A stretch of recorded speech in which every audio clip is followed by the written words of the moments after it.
이재명 대통령의 취임 100일을 맞는 기자회견에 대해서 간단히 입장을 말씀드리겠습니다.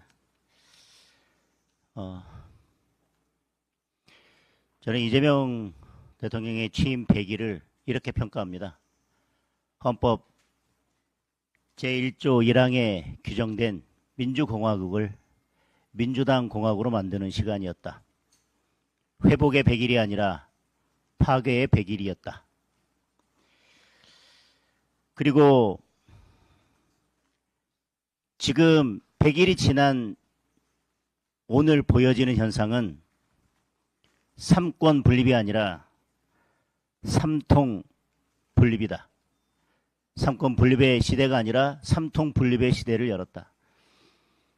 지금 세간에는 용산 대통령 이재명, 여의도 대통령 정청래, 그리고 충정로 대통령 김어준, 이런 말들이 돌고 있습니다. 원내대표의 말을 당대표가 뒤집고 당대표는 결국 누군가에 의해서 조종되고 있는 게 아닌가 하는 합리적인 의심들을 하고 있습니다. 입법, 행정, 사법을 다 장악한 듯하지만 결국 보이는 한 명의 대통령과 보이지 않는 두 명의 대통령, 세 명의 대통령에 의해서 권력이 나누어지고 있는 삼통 분립의 시대를 열었다고 저는 생각합니다. 그리고 이재명 정권은 반사 정권이다. 즉 반경제, 반자유, 반민생, 반민주 정권이라고 평가하겠습니다. 그래서 진짜 성장, 미래 성장을 원하는 국민들의 염원을 그대로 반사시켜버리는 그런 정권으로 규정하겠습니다. 굳이 반경제에 대해서는 굳이 말씀드리지 않아도 될 것 같습니다. 상법, 노란봉투법, 결국 기업들이 숨 쉴 수 없는 그런 나라를 만들고 기업들이 대한민국을 떠나게 만들고 있습니다. 방송법 같은 악법들을 통해서 자유민주주의의 기본 질서를 흔들고 있습니다.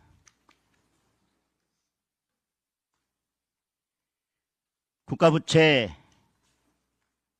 1천조 원 시대를 문재인 정부가 열었듯이 이제 이재명 정부는 국가 나랏빚 2천조 원 공화국을 열려하고 있습니다. 그러면서도 국가부채는 별것 아니다, 이렇게 이야기하고 있습니다.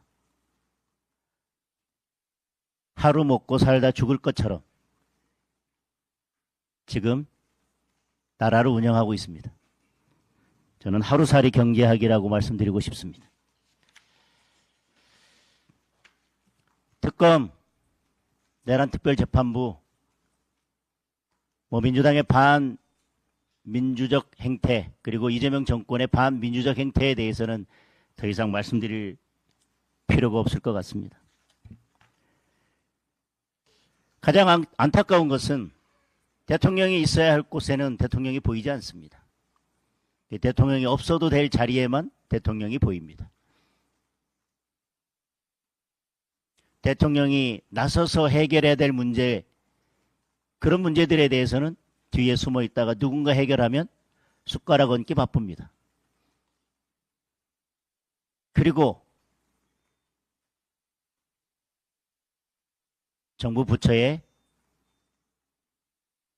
담당 공무원이 충분히 해결할 문제에 대해서는 대통령이 나서서 마치 모든 것을 다 해결하는 것처럼 또 숟가락 얹기 바쁩니다. 저는 지금 이재명 대통령 지금 100일을 지나서 아무것도 한 것이 없고 사실상 손에 잡히는 것이 없는데도 불구하고 마치 무엇인가 있는 것처럼 또 밥상 차려놓고 숟가락 얹기 바쁜 숟가락 대통령을 우리는 취임 100일 만에 맞이하고 있습니다. 지금도 조지아주 사태에 관련해서 국민들은 아무것도 알지 못합니다.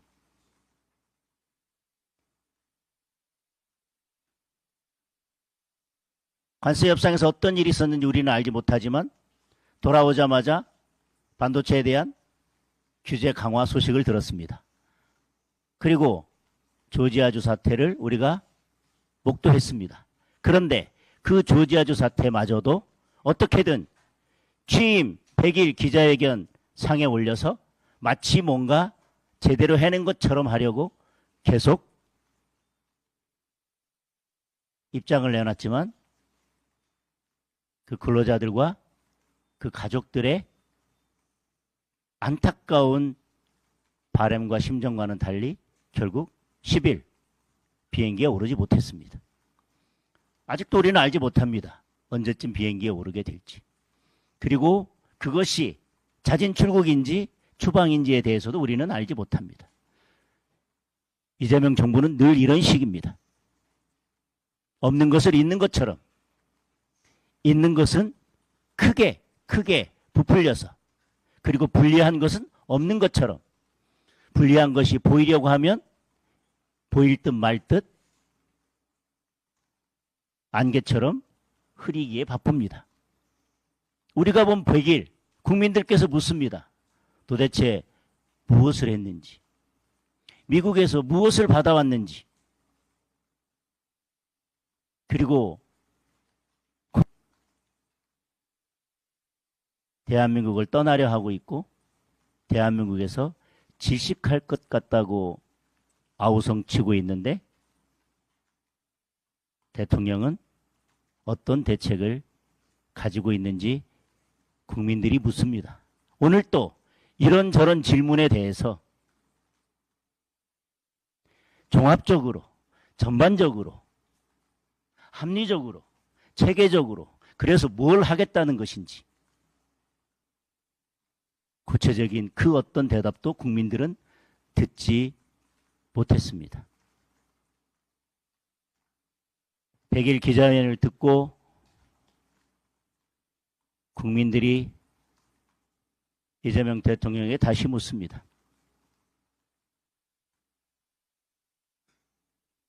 대통령답게 앞에 나와서 모든 것을 국민들께 소상히 밝히라고 국민들께서 묻고 요구하고 계십니다.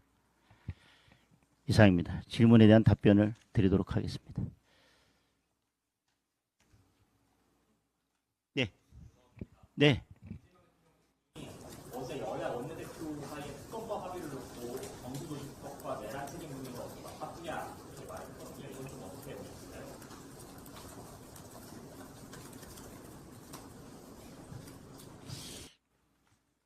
처음에도 말씀드렸지만 대통령의 그런 말씀이 진짜 대통령의 뜻인지 용산의 대통령과 여의도의 대통령과 충정로의 대통령이 역할을 분담하고 있는 것은 아닌지 저희들이 바꾸자고 한 적 없습니다.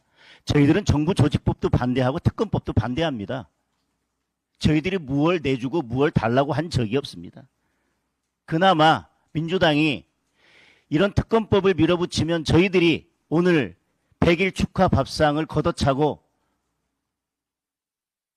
대규모 투쟁에 나설 것이 두려워서 어떻게라도 조용히 넘어가 보려고 원내대표는 뭔가 협상안을 제시했는데 그리고 원내대표는 나름대로 협상한 것처럼 해서 오늘을 조용히 넘어가려고 했는데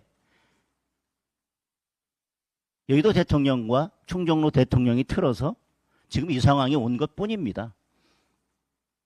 저희들도 무엇을 주고받을 생각이 없습니다. 저희들은 특검법이 어떻게 수정되든 이 특검법에 대해서는 반대입니다. 그리고 지금의 정부 조직법 너무나 많은 문제점들이 있기 때문에 그게 해소되지 않는다면 저희들은 이 정부 조직법에 반대입니다.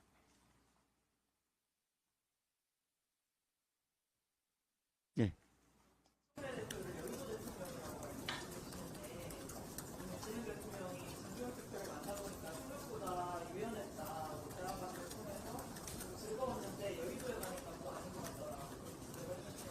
제가 거기서 드린 말씀과 달라진 것이 무엇이 있습니까? 저는 분명히 특검법에 대한 것, 내란 특별재판부에 대한 입장, 그리고 교육부 장관 후보자의 입장들을 다 말씀드렸고 적어도 협치를 할 마음이 있고 그리고 그것이 야당 대표를 불러다 손잡는 사진 하나 찍고 그것을 지지자들과 그리고 야당 탄압으로 의혹의 눈초리를 보내고 있는 국제사회에 그 사진 한 장을 보내기 위해서 보여주기를 한 것이 아니라면 저는 제가 대통령에 건의드린 사항 중에서 적어도 몇 가지는 수용하는 모습을 보여야 저는 그 회담의 진정성이 있는 것이라고 말씀드렸고 제가 용산에서 여의도로 와서 제가 그 회담에서 나누었던 이야기와 다른 이야기를 한 것이 없습니다. 무엇이 달라졌다는 것인지 저는 오히려 묻겠습니다. 회담에서는 무언가 야당과 협치를 하고 여당에게 많이 가졌으니 그래도 양보하고 협치를 하라고 했던 대통령은 특검도 다 하겠다고 하고 정부조직법 그거 협상할 필요 없다고 오늘 말씀하셨는데 도대체 여당에게 무엇을 양보하고 무엇을 협치하라고 한 것인지 진정 그럴 마음은 있어서 한 것인지 저를 만났을 때는 대화를 하고 협치를 할 생각이 있었는지 지금 그랬지만 지금 만난 이후에 개딸들의 문자 때문에 대통령도 입장이 바뀌신 것인지 제가 묻습니다.